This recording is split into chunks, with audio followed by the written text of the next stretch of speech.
গাজা সিটির সাবরা এলাকায় ২০২৩ সালের নভেম্বরে একটি আবাসিক ব্লকে তাণ্ডব চালায় ইসরায়েলি যুদ্ধবিমান। সেখানে আশ্রয় নেওয়া আবু সারিয়া ও আল হাসাইনা পরিবারের শিশু, নারী ও প্রতিবন্ধীসহ ৩ শতাধিক মানুষ মুহূর্তেই প্রাণ হারান। ৩ বছর পর ধ্বংসস্তূপের নিচ থেকে একই পরিবারের ১১২ সদস্যের মরদেহ উদ্ধার করা হয়েছে। ভারী সরঞ্জামের অভাবে এতদিন আটকে ছিল ধ্বংসস্তূপ সরানোর কাজ। অবশেষে প্রায় ১০০০ দিন পর ৪ আগস্ট ফিলিস্তিনের জাতীয় পতাকায় মুড়িয়ে প্রিয়জনদের শেষ বিদায় জানিয়েছেন স্বজনরা।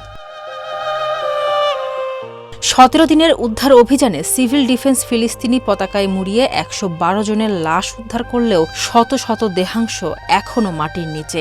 সাবেক ফিলিস্তিনি মন্ত্রীর বাসভবনও ছাড় দেয়নি ইসরায়েলি হামলা। দীর্ঘদিন পর লাশ দাফনের সুযোগ পেয়ে একদিকে যেমন স্বস্তি, অন্যদিকে নতুন করে স্বজনদের হৃদয়ে নেমে এসেছে কান্নার রোল। মন্ত্রণালয়ের তথ্যে ২০২৩ সালের অক্টোবর থেকে চলা হামলায় ৭৩,০০০-এর বেশি ফিলিস্তিনি নিহত হয়েছেন। এখনও প্রায় ১৫,০০০ মানুষ নিখোঁজ এবং ধ্বংসস্তূপের নিচে চাপা পড়ে আছেন বলে ধারণা করা হচ্ছে। Desk report, Farzana Hasin, Manabkantha.